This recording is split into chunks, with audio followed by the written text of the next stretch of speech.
Info Plus for genuine information. Namaste and welcome to the program Info Plus, your window into Nepal's international partnership and global outreach. I'm your host Rebecca Chetri, and today we have the pleasure of hosting a guest in Info Plus program who plays a vital role in fostering the diplomatic and economic ties between Nepal and the African continent. Joining us is Mr. Rajendra Giri, the Honorary Consul of the Federal Democratic Republic of Ethiopia to Nepal. He has been a key bridge in strengthening peoples-to-people connection, promoting trade, tourism, and cultural understanding between our two nations. Let's dive into this inspiring conversation with Honorary Consul Mr. Rajendra Giri and explore Ethiopia's growing relation with Nepal.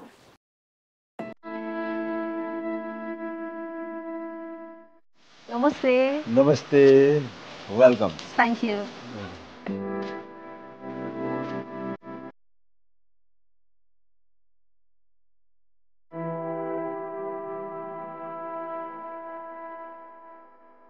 Mr. Rajendra Giri is a distinguished development expert and institutional strategist with over 30 years of experience shaping governance system in Nepal.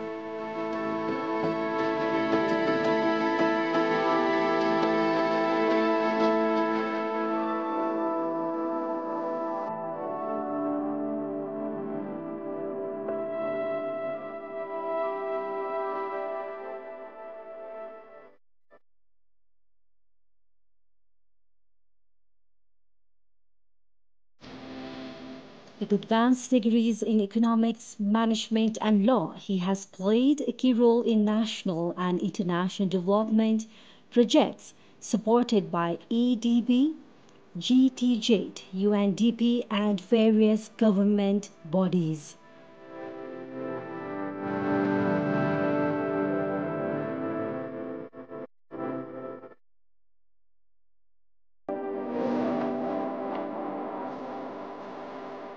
His leadership has contributed to strengthening local institutions in more than 30 municipalities across the country. Currently, he serves as Deputy Team Leader and Governance Expert for the EDP-supported Regional Urban Development Project.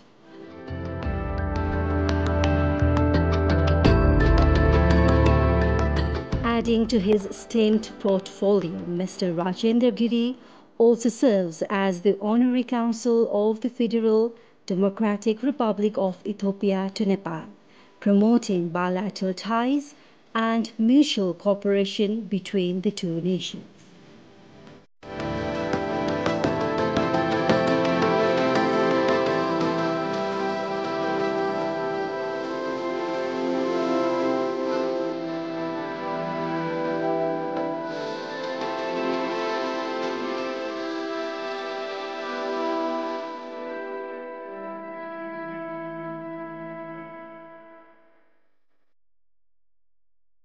Info Plus for genuine information. Namaste and welcome to the show Info Plus on Himalaya TV. Namaste. Thank you very much. Ethiopia and Nepal have a long-standing relationship through non-aligned movements and United Nations. As the Honorary Consul of Ethiopia to Nepal, how do you describe the current state of relationship between Ethiopia and Nepal? Thank you. Yes, Nepal and Ethiopia has a very good cordial relationship, and they started their bilateral relation from 1971. Since then, we have been working. Ethiopia and Nepal has been working in the international non-alignment and this UN and even World Health Organization also. Nepal is working very closely with them on trade and other international like climate change and other things matter also. Ethiopia and Nepal pursuing their agenda in the global arena. What are some of the unique aspects of culture, tradition, and Ethiopia that Nepal would find aspiring? Yeah, Ethiopia has a very much, unique cultural aspiration things like. And also there must be some of the fascinating things that is much more interesting for yeah, as Nepalese. there as a Christianity, the first, Christianity nation, from 4th century, they have been as a first Christianity country. Ethiopia is. Lalibela is the one, cultural UNESCO cultural heritage, and people even heritage culture is very much popular there. Next thing is Ethiopia is the origin of the coffee. They have coffee tradition and coffee ceremony, and these things are very much, now recently only Nepal practice this coffee culture is just started in Nepal, but Ethiopia started their, coffee, origin of the coffee from there, Yes. and their coffee culture, coffee ceremony is very special that we can carry on that way. And their food and culture, like, they have 80 plus, ethnic group there, and they have voice, culture, craft, in many way, they are distinct, and that way, and moreover, they have, agriculture is a surplus production, That way we can learn how they have been really doing agriculture part. That part also really very good. We can learn from them. And this other cultural heritage site also there, That's why this, mountain wise and other cultural part also as a human origin also they call it from Ethiopia, human origin, and this cultural origin, and that way coffee origin. And that's and similarly their culture and food habit also very much, like to Nepal, like their injera is their special food. Okay. And our dal bhat, like dal bhat, we can really share that part very much, I think. So as you mentioned that Ethiopia is very famous for coffee as Nepal. So as being the Honorary Consul of Ethiopia to Nepal, are you collaborating in those areas between two countries?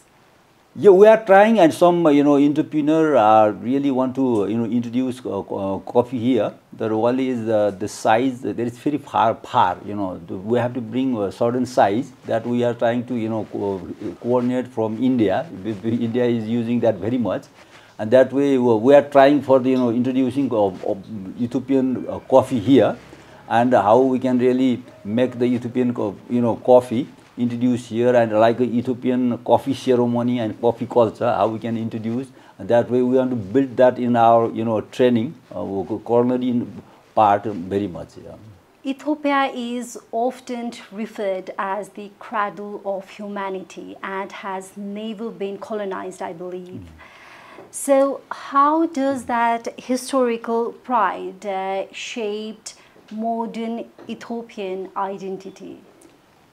Yeah, Ethiopian very much, they have tough time to resist with the, this imperial power. They tried their best to have under their colony, but they resist and, not colonize, their history and their pride, like culture and their whole prosperity. Now they build, like economic and this cultural lead of Africa. They are like, presenting and making their unity. They are pride of their, culture and this economic power of, Africa. They are building that way, like economic development and this cultural part also. And they have diverse culture, and they have federal, like we have ethnic federalism is there. Different states have different ethnic group, and that way they build their, federal government.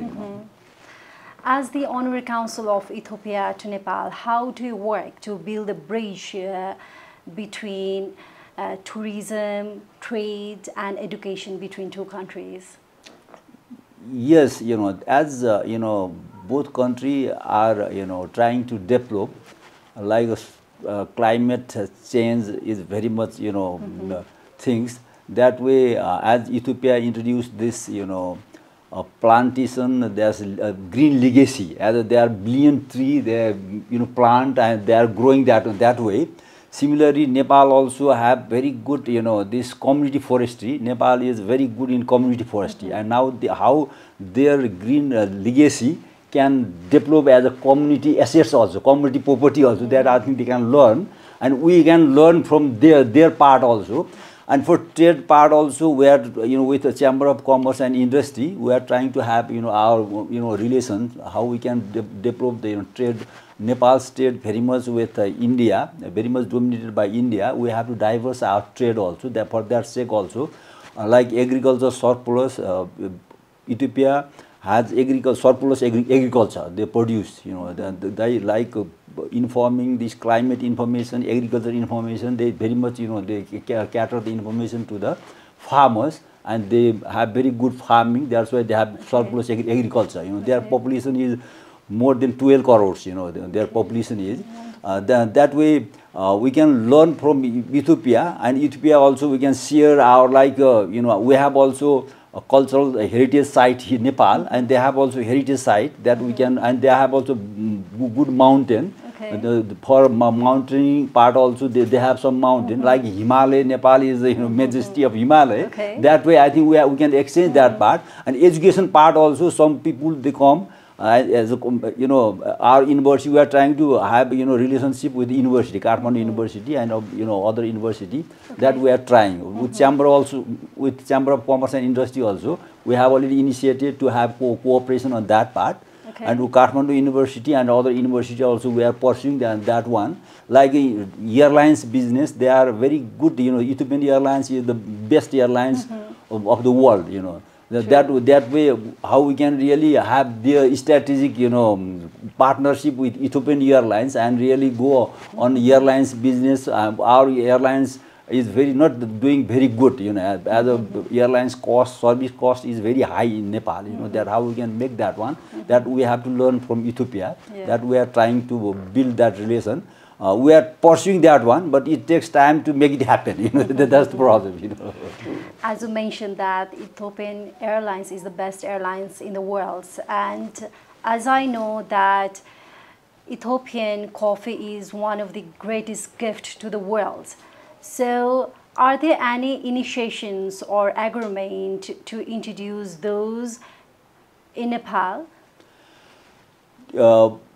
Really, their coffee, Nepal's coffee also, this Arabic Himalayan coffee, we have also doing very good in the Nepali coffee also, and their coffee also as a altitude and coffee variety, and their coffee variety is better than ours. Our coffee variety is not highest level of standard. That's why we try to have really cooperate with their Chamber of Commerce and Industry and make that it happen. Because Nepali people recently government opened to invest Ethiopia and work with Ethiopia, like foreign investment was the negative list for Nepali. Recently government started that one. It's not that very clear to really invest outside and bring the other investment also here. And that way we are trying. They are also interested. One thing is from Ethiopian side, we can apply visa online and on arrival. But from Nepal side, from Ethiopia to Nepal, we have embassy, Ethiopian embassy in Delhi look after the Nepal, but Nepal's embassy in Egypt look after the Ethiopia. Then we have not really online part. That's why people feel very difficult to really get visa process. That part we are talking with the government also to make it clear, to promote our relation, people to people exchange and businessmen visit. That way, I think if we can make the online visa part open, that makes the people apply easily and get the visa easily, and people can come and go from that way. That we are trying. So, what do you think are the most challenging things you faced as serving as the Honorary Consul? Well, our government part, like simply, this online visa part, I have been, really from, since I have, started my tenure as a, honorary consulate, I have been pursuing that part, and they are positive but not happening things, we will do, but it's not happening. That's why even we are pursuing, with the government to put that, last week also we had a problem in Giri. Ministry of Foreign Affairs make the problem, this honorary consulate of Nepal from aboard, and the honorary consulate of Nepal also we have an interaction program. We raised that part also, but all are positive, but things are not happening. That's the challenge. Many people really ask me, from business people want to come and they ask me, how fast I can get the visa. We are not sure how fast they can get it. Okay. That's why they cancel their schedule, because there is uncertainty. If people feel uncertain, people don't come, And we have a nearby country, India. They easily go to India and spend the, get the Nepal test from the India. That's the problem. I think government will take that one. One thing, very easy things were not happening. That I feel very, not very good on that part, As you mentioned that recently there was an event where all the Honorary Council was being invited. So what was the theme of those event? Can you mention few of them? That is very public event, and the government also want to promote Nepal's trade and commerce and tourism to the other country. How we can make that happen? Because I am representing Ethiopia. Similarly, we have also Nepali citizen and committed for the country.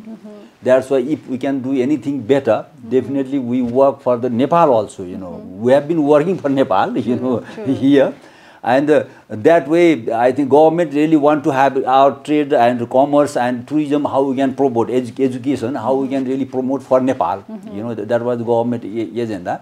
That we discuss and put that one, we are ready to help. If government pursue and open up things, then our, Secretary for Foreign Affairs, Mr. Rai, also very positively, pursue the things. I am always ready to open and take up the matter very seriously. Please just, you can come anytime. I will take your, genuine agenda forward, and I try my best. And that part was very good, and his, address and his commitment, I really admire Mr. Rai. How do you think both the countries can learn from each other in terms of development models, especially in hydropower, agriculture, and climate resilience, which is the happening issue globally at present? Well, yeah, we can learn. I've been sharing, how people can learn from Ethiopia. I'm sharing that small article in LinkedIn and other part. As a, we have different development project. Our part is development project has, everything is specified and book, like a time, energy, the money and the expert, everything is booked already. But as an implementation, they don't happen in time, Okay. Projects should be on time. That part, Ethiopia is very good, like a 10% growth rate. Every sector, if they don't work, they cannot really make it happen 10% growth rate. Not in for 1 year, Okay. For 10, 12 years straight, 10% above growth rate is the very, exemplary work, and that part, I think, how to make the development project and politics, 2 dimensions. That's impact from politics also. To manage politics also, they can learn from the, Ethiopia, and how to really implement the project. Then that part, like they have very big hydropower project, that big hydropower project they constructed by their own, Okay. And they export hydropower in the region, Ethiopia export hydropower, but small hydropower they learn from Nepal. Nepal have decentralized and small hydropower they can learn. For big hydropower and those things they can learn from there. And for development model, they can learn from there. How our development rate is, GDP rate is 3-4. You know, we couldn't, at least 7% growth rate is, you know, really gives sense to speed up our economy and people's employment, earning. That part 7% is the, you know, really very good rate. We couldn't reach that level of, you know, development rate. You know, that we can learn from Ethiopia, you know, that part. Even the Ethiopian Airlines, they have been doing very good. Government, you know, entity, they're trying to make it a private one, you know. The telecom, they also government, then they try to, you know, hand over to private sector. That way they are doing very good, you know. From our side, our government enterprise, public enterprise are not doing that good, you know. I think that they can learn from, you know, Ethiopia. How professional people, you know, manage, how political, you know, management is important. That part also they can learn from, you know, Ethiopia. That is very good, you know. Like in global part, we can have, you know, shared, you know, agenda in global arena, like climate change part, you know, poverty reduction part, you know, public health, World Health Organization.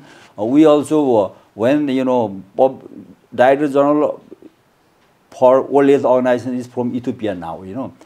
When he was in the, you know, election, that time he also came to Nepal, and we talked with the government to help for the, you know, that election, and that Ethiopia win on that election, and for 2 terms, you know, Terai is now Director General of World Health Organization from Ethiopia, and they have very good, you know, Ethiopian expert in, you know, agriculture scientists also working in Nepal some. And in health sector also, they come in Nepal, you know, the people from, you know, Ethiopia, they come here. You know. Sounds wonderful. Yeah. Do you see any potential in culture exchange program or students exchange program, and also culinary collaboration between 2 countries? As you mentioned that we can learn a lot from Ethiopia. So I think from your side, it will be a great initiation, isn't it, if we can collaborate with Yeah, we already, you know, last year, around 6 months, you know, last year we had one Nepali cultural team, and one Ethiopian friend initiated, and, you know, that team for cultural team, you know, went, you know, Oromia state. You know, they sponsored them, and the Nepali team went there. But from there, the problem is visa problem. And from their side also, they are interested to come here. You know, from online visa, we can apply, and they, you know, went very easily. You know, they pursue the government, and, you know, the cultural team easily get the visa, and then they went there. Definitely, one cultural part we can exchange, people to people relation we can build. They are also very friendly people, very humble, you know, that way. And like, you know, coronary and this other global agenda also we can go together as education exchange. You know, our university, Kathmandu University and Tirubani University, also Kathmandu University, try to really, you know, pursue their, you know, their education business to the Ethiopia also. You know, many Ethiopians, they come to India for the higher education. Similarly, they can come, and they have also, you know, different scientific lab and other research wing. We can collaborate with research, you know, from sometimes they can learn from us, something we can learn from them, you know, like, you know, like climate things, other things they can manage. That way, I think in this research part also, different research also we have to collaborate, you know, to enhance our capacity in, you know, learning. That is very, very good. And education exchange also. In tourism also, we have very shared one to tourism also. Like, you know, this, you know, food habit also, their, you know, food also very good. I like their food. The injera, they call it injera, and they are also very much vegetarian part also very good. And our dal bhat also, that why we can really exchange that part. We have very good, you know, chance to pursue those things. Similarly, some people from Ethiopia, they are trying, who are NRN status, they come from other country and manage that one. Not NRE, non-resident Ethiopian, you know, Australia, you know, America, they are, you know, we are working with them, you know, to make, you know, the people are pursuing in Ethiopia. And from Nepal part, you know, coming from Ethiopia is, we couldn't manage that part. You know, that is the problem. That I said that this online visa and visa uncertainty really hurdles that part. And we have to try that one. Otherwise, we have to do, as you mentioned, very good. We have to collaborate and work together. We have very like heritage tourism also. Nepal, Bhaktapur, Kathmandu is living heritage. Kathmandu is like Himalaya, and this trekking part is nowhere in the world like that. That way definitely that part we have to share with them, and their part also, they have also this very good archaeological site there. We can visit the Lalibala is very world famous cultural heritage site. UNICEF also recognized that one. People can go there. The mountain Lucy also there, and that part very renowned place there, heritage site there. We can really make this tourism part, as you said, educational exchange part, as a cultural exchange part, that very much we can build that. So you find many similarities between two countries, as you mentioned. Yes. Yeah. So with Ethiopian being a key player in African geopolitics and Nepal a growing voice in South Asia, how do you think both the countries can collaborate with each other in this global platform? I think they can very much like certain, agenda. Nepal also want to pursue and work on that agenda, like global peace. Nepal also wanted like a peace zone. Nepal wanted to have peace zone. I wouldn't make it, but we also really always pursue. And non-alignment means we don't go for anyone. We, on our own, we can work on non-alignment part also. We can work like a poverty reduction also. They have population of 12 crores. The population part also one thing. This poverty reduction part also we can work. This climate resolution. Population part and health, public health part, with World Health Organization, we can work on that part in international. That is the global issue part, the sustainable development part. We also want to have sustainable development in Nepal, and they also want to have. And then that is UN agenda. I think we can commonly work. We have to work together and build the pressure to make it happen. Finally, what message would you like to give to the people of Nepal about Ethiopia, and in future, how can we collaborate with each other to strengthen the bilateral relationship between two countries? Well, thank you. For Nepal, basically we have to learn from their development work. For bottom line is sincerely work hard. Without working hard, we cannot get the development and sustain the development. We have to work hard. Nepal, our politician also has to learn how to really make the development happen and go on speed. We are developing. It's not we are not we are developing, but our speed is very low. Their economic impact is not that good. That's why people don't feel the income very good economic growth. If the speed is very good, then only we feel there is some economic development. For that one, how we can make the development pace happen, that I think our politicians have to learn that part. And our professional, the advisors should learn that one. We just, we think we are doing good, but to perform and make the delivery, to make it, 7% good, not 10%. Let's have 7% growth rate. How we can make it happen? Just introspect ourselves and see how Ethiopia is doing for 10% growth rate. That part we can really, if we don't try to learn, we cannot learn. Just giving message of do that will not work. They have to really feel that one, we have to do. Then I think one thing is making development happen at good rate. That I really want to suggest our politician and this development professional and other advisor, we really work how to make it happen. Otherwise, our people are not happy. If they got good, development rate means they get employed in the different, employment rate would be very good, and this income generation is very good. Every private sector should be successful to make, if their, profitability is very good, they pay the tax. Okay. They give the employment to others. That way I think they have to really learn from Ethiopia this development pace, how to maintain development pace.